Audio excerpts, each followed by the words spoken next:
Hello friends, నక్షత్రాలు ఎలా పుడతాయి, ఎలా జీవిస్తాయి, ఎలా చనిపోతాయి అనే విషయాలని ఈరోజు తెలుసుకుందాం.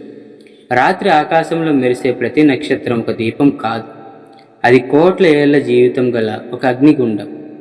నక్షత్రాలు పుడతాయి, పెరుగుతాయి, మరికొన్ని భయంకరంగా చనిపోతాయి.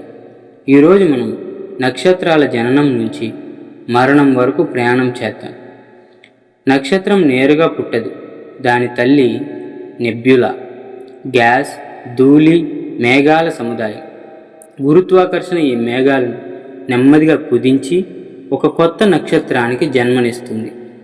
నెబ్యులాలో కుదింపు పెరిగినప్పుడు ఒక చిన్న వేడి గుండ్రటి కణం ఏర్పడుతుంది.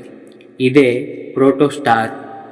ఇది ఇంకా నక్షత్రం కాదు, కానీ త్వరలో అగ్నిగా మారబోతుంది. న్యూక్లియర్ ఫ్యూజన్ మొదలైన క్షణమే ప్రోటోస్టార్ ఒక నిజమైన నక్షత్రంగా మారుతుంది.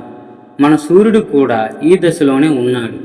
ఈ దశే నక్షత్ర జీవితంలో అత్యంత పొడవైన దశ. ఇంధనం తగ్గినప్పుడు చిన్న నక్షత్రాలు ఉబ్బి రెడ్ జైంట్ అవుతాయి. తర్వాత నెమ్మదిగా తమ పొరలను వదిలి ఒక చిన్నపాటి ఘనమైన వైట్ డ్వార్ఫ్గా మిగులుతాయి.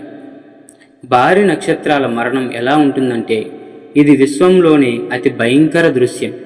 సూపర్నోవా పేలుడు ఒక్క క్షణంలో ఒక గ్యాలక్సీ కన్నా ఎక్కువ వెలుగు ఇస్తుంది. సూపర్నోవా తర్వాత మిగిలేది అతి ఘనమైన న్యూట్రాన్ స్టార్.